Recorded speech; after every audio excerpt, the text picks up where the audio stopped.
Good morning mga kabero, welcome back po sa aking YouTube channel, Boss King Bihero at saka sa aking official account ng Facebook, Ricky Boy Dungo. Yan, so panibagong taon po, 2025. So ito po ang aking unang upload ng video dahil po meron nagtiwala na naman po sa akin na magpa-service. Bali po ihahatid ko po sa Quezon Lucena Port and then uuwi din po ako, balikan lang din po kasi hatid lang yan.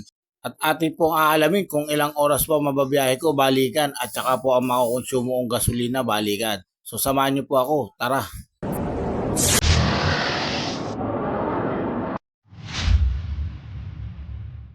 Oo, say maximum.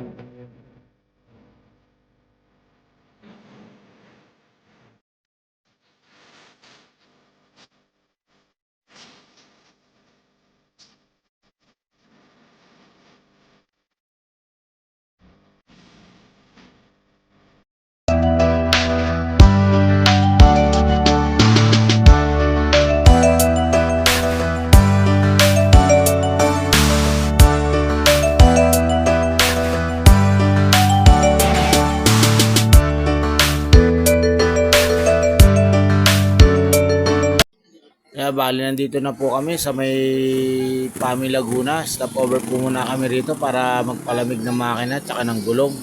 At sa ganun po hindi rin kami maplatan. So ayan po yung karga natin. And then ayan po yung mga sakay ko. Dalawa po sila ni ate at saka dalawang aso na malalaki. Yan, so nakakatakot. Nakakatakot pero mababait naman. Hindi naman nangangagat. Yan. So ayan na po at aalis na po kami muli dahil nakapagpahinga na kami. So atras po lang muna and then titingin po sa kaliwat kanan bago tumawid. At ayun o, parang may namataan po ako isang vlogger. Nakabadya na Rusi na pula. Parang kilala ko po yung vlogger na yun. Sayang hindi ko na para. Then tawid na po tayo.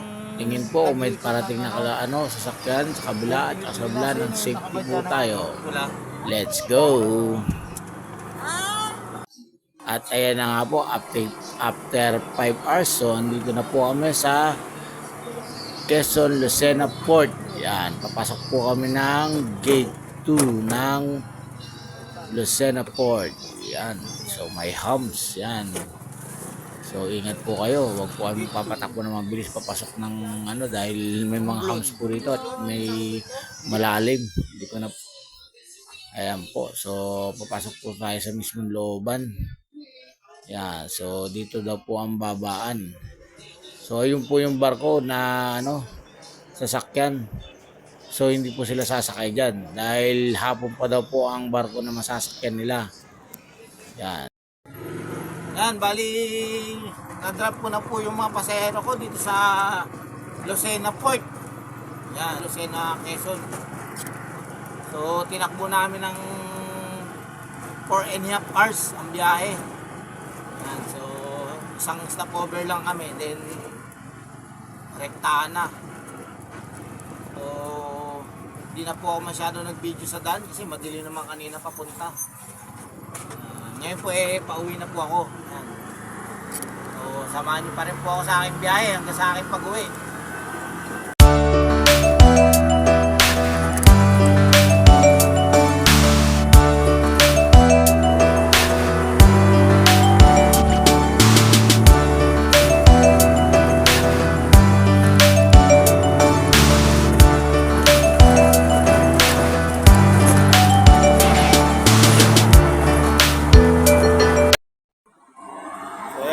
Stop over mo tayo, palamig tayo ng gulong. Dito po tayo sa haba ng Louisiana Road, Quezon. Yan. So yan po, yan view natin. Bukuan po yan. Ito po yung nakakatakot daanan pag madilim, ay pag gabi. Yan, napakadilim po rito. Yan, haba niyan.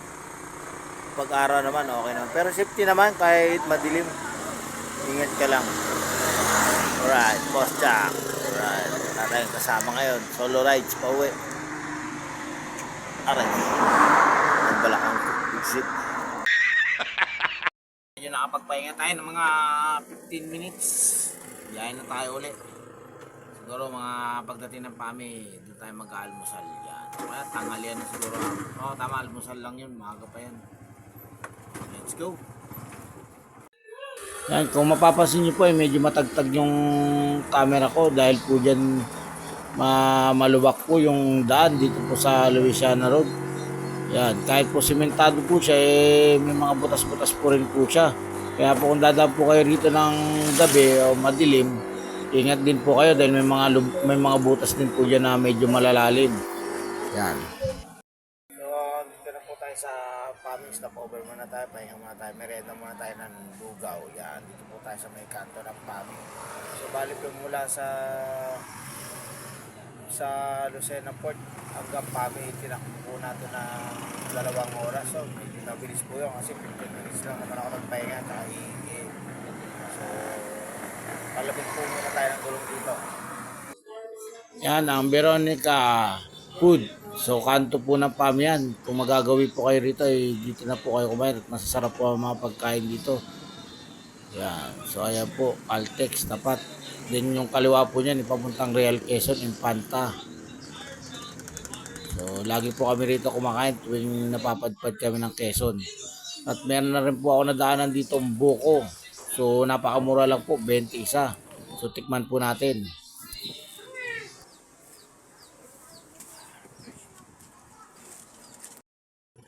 Bali, 12:15 na po ngayon. So, dito na po ako sa Antipolo. So, dito po medyo matraffic.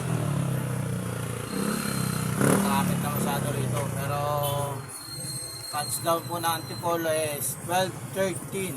So, bali, umalis tayo ng Lucena Port is 7:40, mga ganon. 7:40. Ilang oras lang. Halos 4 na oras lang. So, medyo mabilis po yung biyahe natin pa uwi. Natural kasi magaan tayo, di ba? So, bali nakapagpagas ako 3 beses na ako nakapagpagas. Puntang ako umalis, then nagpagas ako ng 140, tapos 150, tapos 240. Ngayon, hindi pa nababawasan yung full tank na 240 sa ako nagpagas sa Tanay. So, isasagad ko po siya ng full tank mamaya sa checkpoint para po malalaman ko po yung lahat-lahat na consume ko na gasolina, balikan. Para yung mga gustong magbiyahe na papuntang Lucena Port, may idea po kayo kung magkano yung magagastos yung gas kung badya ang gamit nyo. Siyempre po, kung motor ang gamit nyo mas tipid siguro, baka alos kalahati lang. Pero sa sasakyan, medyo doble, parang gano'n. Kasi hindi naman po nakakalayo na gasolina yung consume ng badya at ng motor. So yan, mamaya po pagka-pagas ko po, then total ko po lahat-lahat na nagastos ko gas. Dito na po ako sa may sa may Licos Park. Licos Park. Dito sa may hospital pala. Palicos Park pa lang ako. Yan. Mga kabiyero, so bali po ang total ng gasolina natin, balikan ng Lucena Port, Quezon ay 580. Yan. Sagad. 580 po. Bali po sagad po yan. Pinagpultangan ko nung papunta ko tsaka pultang pauwi ngayon. So yan. Then ang oras po na na-consume natin, balikan is 9 hours. Medyo mabilis po yung pauwi kasi bukod po sa mag-ana ko medyo mabilis-bilis yung takbo ko. Yan. Kahit na marami akong hinto, marami akong stopover. So yan, maraming salamat po sa panonood. Sana po muli niyo pong subaybayan ang aking YouTube channel at ang aking official Facebook page na Rico Boydungo. Yan, ang aking pong YouTube channel, Boss King Viajero. Yan. So bihira lang po ako mag-upload pero sana po nag-enjoy po kayo sa aking mga video. Yan. Maraming salamat po and God bless.